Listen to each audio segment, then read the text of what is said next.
Hello, welcome back to Cracking the Career Code with Matt and Kierra, where we provide candidates the keys to success in their job search.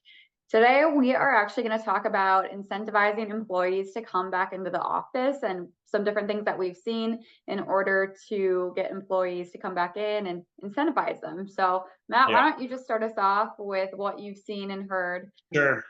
Yeah. Well, over the past year and a half or so in our post-COVID world, we definitely seen an uptick in the companies that want folks to be hybrid. Still not seeing a ton of fully on-site roles, especially in the tech world, but certainly more and more hybrid and less 100% remote opportunities. Yeah. And I know it's a classic meme in our world, but ping pong tables and pizza parties don't work, right? Not a good way to motivate people to come in or to create a quote unquote company culture, right? So I think there's different things that you can do to really engage employees when they're on site, using those days when people are on site for truly collaborative Right. time, creative work, making sure that when you have people in the office, everyone on the same team or the same teams that collaborate together are there at the same time. So it's not just to have butts in seats and to justify the rent that a company is paying on an office, right? There's nothing worse than commuting, getting there, and then sitting alone and ending up on Zoom calls all day when you could have just stayed at home and done that yourself. Right. If you have to go into a different room to take your Zoom calls, Yeah. you're just, I mean, you're just not in an environment where you have your whole setup. I have monitors that I use when I do my calls, so I like to have multiple different screens. But when you're in an office setting like that, that's not always the case. It really just Yeah. depends on the setup. But Mm. also ping pong tables, that sort of thing. If you have time to do that and time to commute, like there's a lot of time you could be saving working Yeah. on things that are productive and not taking up your time because the commute alone for some people is over an hour depending on traffic. I know if you live in a bigger city, that's something to factor in. So it's not always worth coming in for people if they're not doing stuff that's collaborative with their coworkers. So I think that's really something to keep in mind. And I know when I talk to people for different roles, they ask if is the on-site requirement collaborative and my as all of my coworkers in the office or in the area to make it worth Mhm. my commute. So I think that's something to consider, but definitely a point of tension for a lot of people.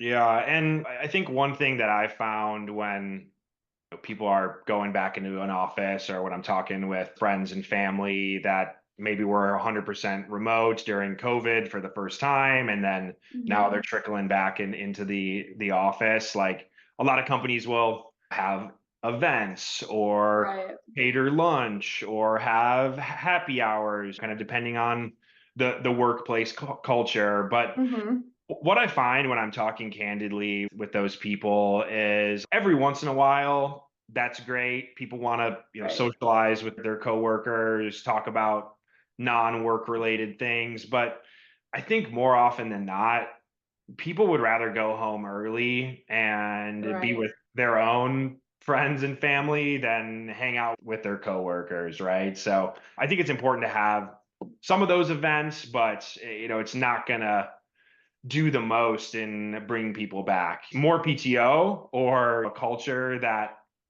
really encourages unlimited PTO and wants people to take time off and separate work from home life is really important as well. And I think when you have more PTO, you have more flexibility, you're more incentivized to come into the office a few days a week. Right, and I do think those happy hours and other things are really important just to build that culture, but I think it Mhm. depends on how often they're happening and if they're productive. So I do believe that those are important. I've also Sure. seen free lunches or people having a chef at the office every other week or Yeah. something along those lines. It's nice to have a free lunch and discounted lunch every now and then as well, but unless it's like an everyday thing, I think that it's not going to get people to come back in just your lunch alone. Sure, sure. It is a big cost saving, right? Yeah. And you mentioned something else about your home office setup. You feel comfy there. You've got multiple Mhm. monitors, whatever else, ergonomic chair. I think that's really important. The office layout Yep. and the extra peripheral tech that you have available for your employees. I've worked in offices that are open. I've worked in a WeWork. I've worked in cubicles. They all kind of offer different experiences. I think it was all the rage for a while to have open office layouts, but in our roles as recruiters or people in sales that might be on the phone all the time, have meetings all the time, I just felt Right.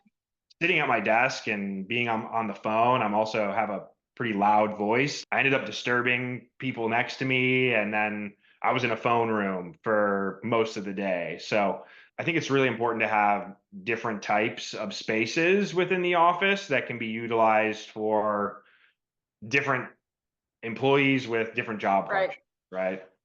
Yeah.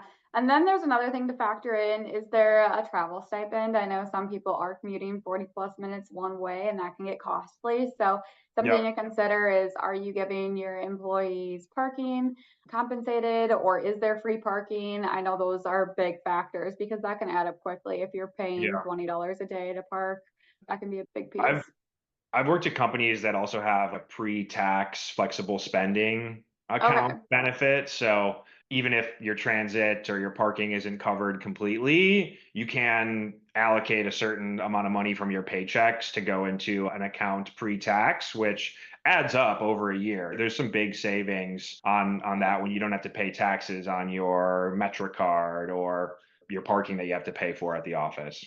Yeah, yeah, that makes sense. And it is a big thing too. Like I mentioned earlier, are all your coworkers in the same area? Are you working with your team in office or are they spread out? Because then does it make Sure. sense for you to come to the office if you're going to be on Zoom meetings with them anyways? So I Yeah. think those are all important questions to get answered and think about too.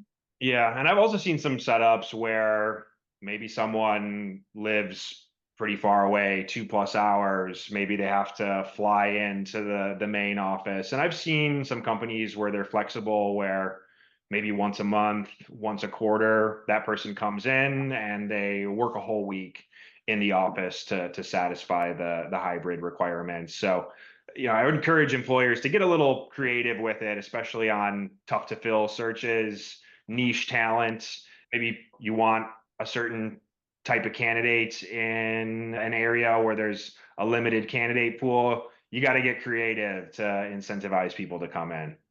Yeah, and I definitely think there are pros to having people come in the office and collaborate. And if you are paying for an office space, I know that's costly, so you want people to Hmm. use it. I've seen a lot of options where companies will say, we want you to come in 2 to 3 times a week. You can pick your days. And I know Hmm. people really like that. And the collaboration, when you are fully remote, you don't get that interaction face to face. So I know some people do miss that or want to have that again. So I do think Yeah. there's really good benefits as well to having people in office. I just think it depends on what that looks like for your team and what the company's doing.